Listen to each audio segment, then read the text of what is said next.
Tervetuloa taas tänne Leffahullu podcastin pariin.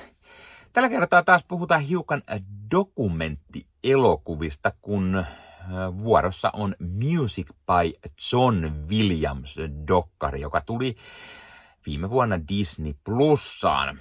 Tämä dokumenttielokuva kuvaa siis legendaarisen säveltäjän John Williamsin elämää erilaisten haastattelujen merkeissä.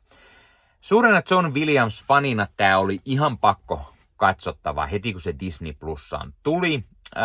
Mietteiden kertomisessa kesti ehkä hieman kauemmin, mutta kyllä sitä lopulta oli pakko tehdä vähän mietteitä. Ja tämän lisäksi mä myös kerron pikkusen mietteitäni juuri hetki sitten Disney Plussaan, tai no hetki sitten viime vuoden lopulla Disney Plussaan tullut konserttitaltiointi John Williams in Tokyo, jossa kuullaan siis mestarin musiikkeja vuosikymmenten ajoilta. Eli semmoinen hyvä, vähän niin kuin double featurette. Eli vähän dokkaria ja vähän Williams-musiikkia siihen. Music by John Williams -dokumenttileffa. Siis siinä on todella paljon haastatteluja, mistä nähdään eri henkilöitä niin Williamsin uran varrelta tai muuten vaan sellaisia isoja julkkiksia, jotka rakastavat Williamsin musiikkeja. Isoiten äänessä on ehdottomasti Steven Spielberg, jonka lähes jokaiseen leffaan John Williams onkin tehnyt musiikit. Ja heistä on tullut hyviä ystäviä vuosien saatossa ja Spielberg ja Williams muistelee muun muassa Tappajahain leffan temen tekoa, E.T. Schindlerin listaa, jne. Ja Spielberg on ehdottomasti äänessä eniten tässä, mikä nyt tietenkin käy myös järkeen.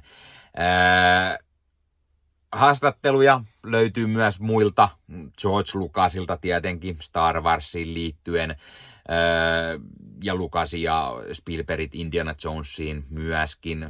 Äänen pääsee myös Ron Howardia, Chris Columbusta, J.J. Abramsia, Chet MacFarlanea, Lawrence Kasdania, Chris Martinia myös yllättäen, Alan Silvestria ja lukuisia muita, joiden kanssa Williams on tehnyt töitä tai joiden elämään Williamsin sävellykset on jollain tavalla vaikuttanut.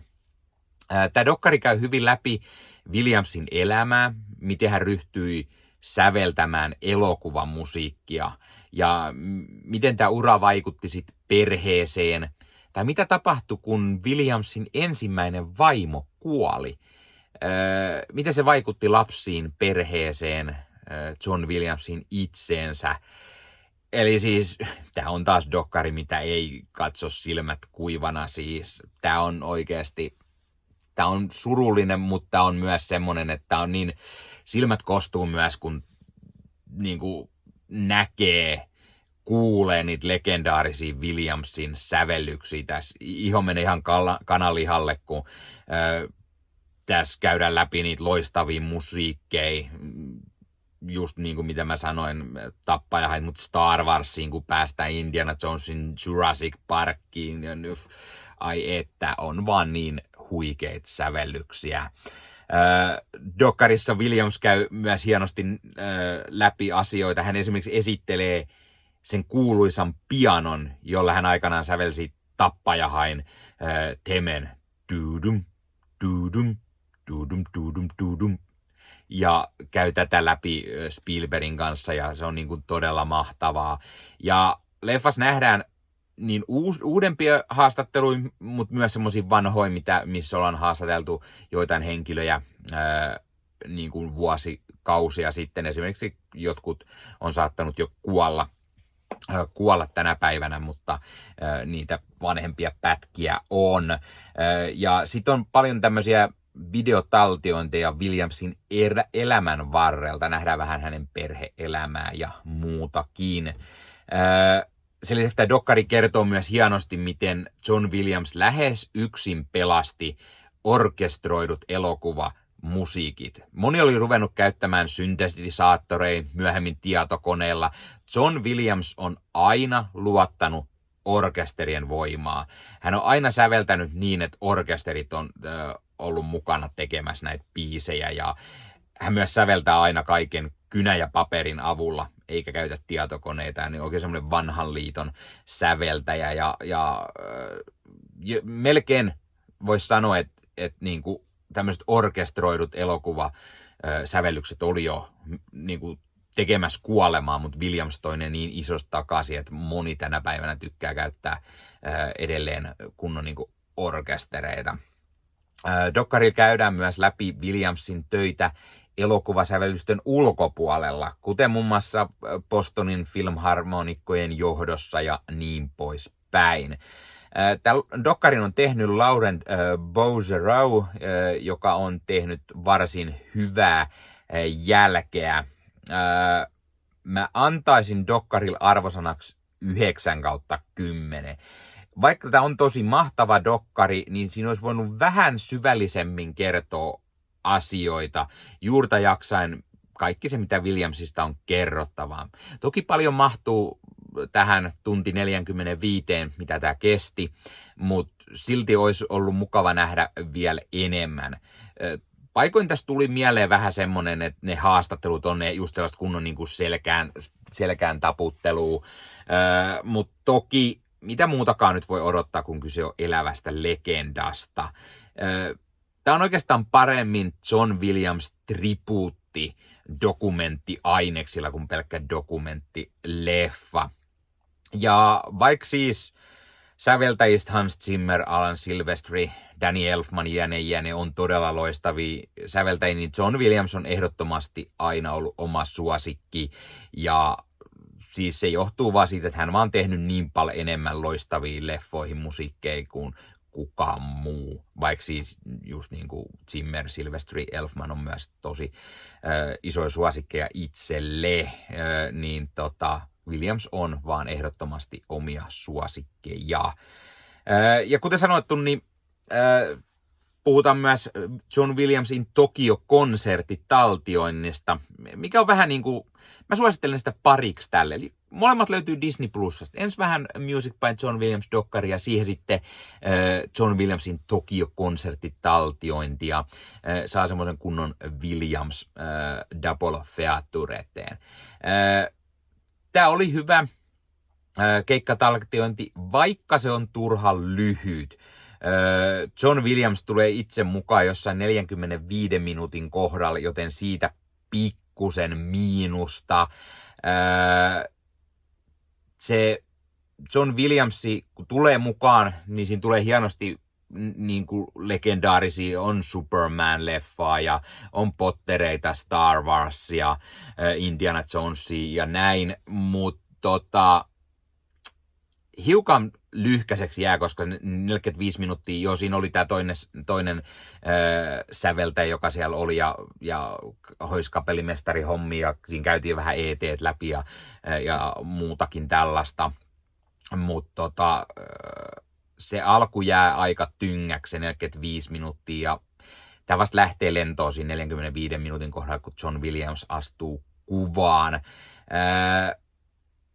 Tämä oli jotenkin silti mahtavaa, katsottavaa ja miten uskomattoman hyvässä kunnossa John Williams on vielä 92 vuoden iässä. Siis herra jestas, on niin kuin tosi mahtavaa ja herra vääntää enkoreakin useamman kerran ja kävelee aina pois lavalta ja takaisin, niin kyllä hyvässä kunnossa näytti olevan. Mä antaisin arvosanaksi tälle keikkataltioinnille varmaan semmoisen kuin 8/10. Mä oon nähnyt kattavampia, parempia John Williams keikkataltiointeja, missä on vielä enemmän niitä sävellyksiä hänen uransa vaiheilta ja missä maestro itse on alusta asti mukana. Mulla on myös Blu-raylla yksi tämmönen keikkataltioinen. Mä toivon, että Disney Plusaan tulisi enemmänkin näitä John Williamsin tämmöisiä konserttitaltiointeja. Herra tekee tyyliin yhden varmaan vuodessa nykyään tätä tahtia ja olisi mahtavaa niitä muitakin nähdä ja kuulla. Pikkusen miinusta siitä tosiaan, että Williams ei itse ole mukana tässä koko ajan, mutta tosi iso plussa siitä, että Disney Plusalta löytyy Dolby Atmos ääniraidalla, koska siitä vaan tulee tosi mahtava lisä keikkataltiointeihin ja siis se oli todella toimiva tässäkin. Pistä kommentteihin. Onko sä nähnyt Music by John Williams-dokkarin tai tämän John Williams in Tokyo-konsertin tai jotain muuta John Williams-konsertteja? Mitä mieltä sä oot tästä dokkarista Music by John Williams? Tykkäsitkö et? Miksi et? Mitä mieltä oot John Williamsista muuten? Ketä on sun lempi elokuvasäveltäjä? Kuka on paras elokuva musiikkien tekijä tai joku top 5 kärkityyliin sinulla? Ja minkä takia juuri ne on sun suosikkeja? Mitkä sitten ikinä on? Laita kommentteja. Ja hei, jos katsot YouTuben puolelta, niin pistä peukkuu, jos pistä kanavatilauksen muistoskellosta päälle. Näitä aina, koska tulee uusia videoita ja sen lisäksi auttaa kanava kasvamaan. Eli kiitos kaikille, jotka olette kanavan tilanneet. YouTuben puolella siellä on jäsenyydet, superominaisuudet päälle.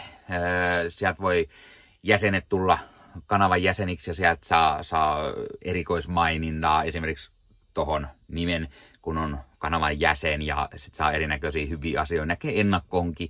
Esimerkiksi tämänkin on nähnyt varmasti jo aikaisemmin, jos on kanavan jäsen, tämän videon sieltä ja muita videoita tulee. Esimerkiksi täällä on paljon täällä leffahuoneessa kaiken näköistä, mistä on tulossa lähiaikoina varmasti video, niin niitäkin näkee sitten ennakkoon, kun on kanavan jäsen. Joskus tulee jopa pelkästään jäsenille tarkoitettuja videoita.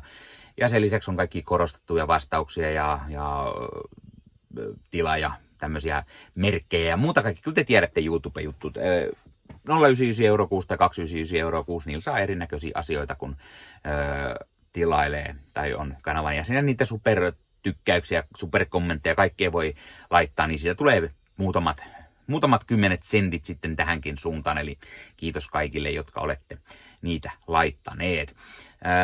Ottakaa Leffahullu somekanavat haltuun, Instagrami, TikTokki, Facebook-sivusto, jäne.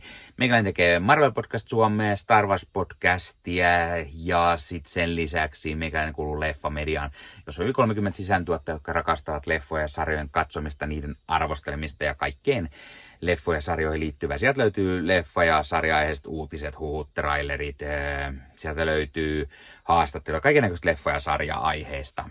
No niin, tämä oli Leffahullu podcast tällä kertaa. Ei muuta, ensi kertaa. Se on moro.